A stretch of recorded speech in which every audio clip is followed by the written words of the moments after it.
The rain had just started to fall when Sarah Mitchell stepped out of the hospital doors for the last time, clutching a cardboard box that held 15 years of her life, her hands trembling not from the cold but from the shock that still hadn't settled in.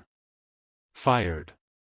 The word echoed in her chest with every step she took down the concrete stairs, each one heavier than the last, as if the building itself was pushing her away. She had walked these halls countless times with purpose, saving lives, holding hands at the edge of death, whispering comfort into the darkest hours. And now she was just another person on the sidewalk, jobless, exhausted, and invisible, walking home with nowhere else to go.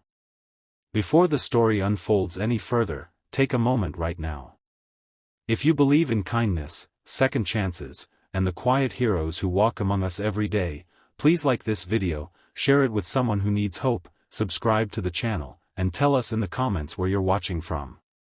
Your support keeps stories like this alive. Sarah walked slowly through the streets, rain soaking through her thin jacket, the city blurring around her.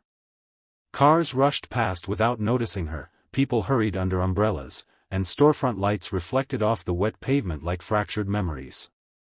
Her mind replayed the meeting over and over, the sterile office, the clipped explanations, the word budget cuts repeated until it lost meaning. They hadn't questioned her dedication or skill, only numbers on a spreadsheet. The irony burned.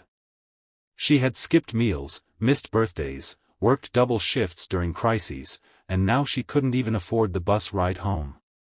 So she walked, because walking was free, and because standing still felt like giving up. As she crossed a small park, her phone buzzed in her pocket. She didn't check it. She already knew it wasn't good news. Rent was due. Her mother's medication needed refilling. Her younger brother depended on her more than he ever admitted. The weight of responsibility pressed down on her shoulders harder than the rain. She wondered if all those years of sacrifice had been for nothing. She wondered if caring too much had finally cost her everything. Halfway through the park, she noticed a strange stillness. The birds had gone quiet. People were stopping, looking up. A low, heavy sound rolled through the air, distant at first, then growing louder, powerful enough to vibrate the ground beneath her feet.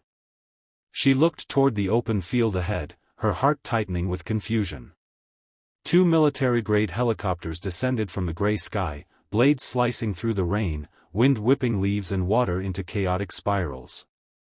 The force knocked her back a step. People scattered, some filming, some frozen in shock. Emergency personnel rushed out, shouting urgently, their voices barely audible over the roar of the engines. They were asking for a nurse. Not just any nurse, but one trained in trauma response, emergency airway management, pediatric critical care. The words hit Sarah like lightning. Those were her skills. Those were the exact certifications she had earned through years of relentless work and sleepless nights. She stood there, soaked and stunned, her box slipping from her hands, papers scattering into the mud. For a moment, she hesitated. She had just been fired. She was no longer wearing a badge. But then instinct took over, the same instinct that had guided her hands during countless emergencies. She moved forward without thinking, pushing past the crowd, identifying herself to the responders with a steady voice she didn't know she still had.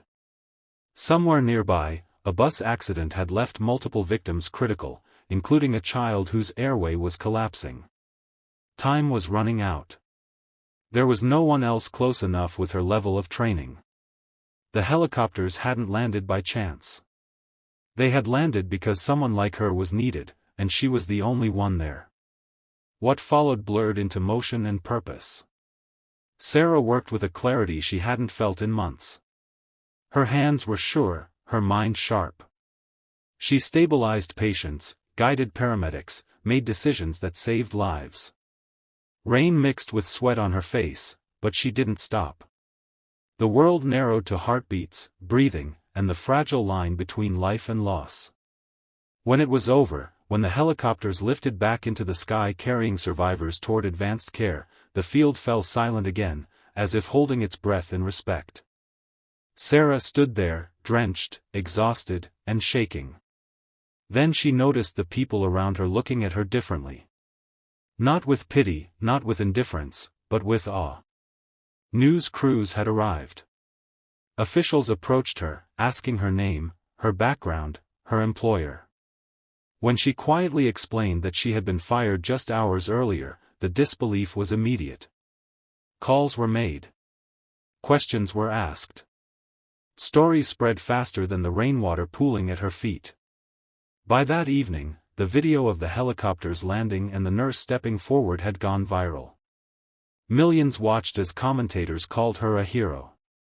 The hospital administration issued a public apology before sunrise. Job offers came from across the country, some with salaries she had never imagined. Foundations offered to help with her family's needs. But what mattered most to Sarah wasn't the attention or the money. It was the realization that her worth had never been defined by a job title. It had always lived in her hands, her heart, and her willingness to step forward when the world needed her most. As she finally walked home that night, the rain had stopped. The streets glistened under streetlights, and for the first time all day, she felt lighter. Fired had once sounded like an ending. Now it felt like a turning point. Sometimes life strips everything away not to punish us, but to reveal who we truly are when nothing else is left. If this story touched your heart, if it reminded you that kindness and courage still matter, please take a moment to like this video, share it, and engage with the channel. Your support helps these stories reach others who might be walking home in the rain, thinking no one sees them. Please comment what part of the story made you emotional and what this story made you feel. Sarah Mitchell didn't know where her future would lead after that day, but she knew one thing with certainty. Even when the world turns its back, even when you are tired, broke, and broken, the good you carry inside you can still change everything. And sometimes, just when you think you are at your lowest, the sky opens up, not with rain, but with wings.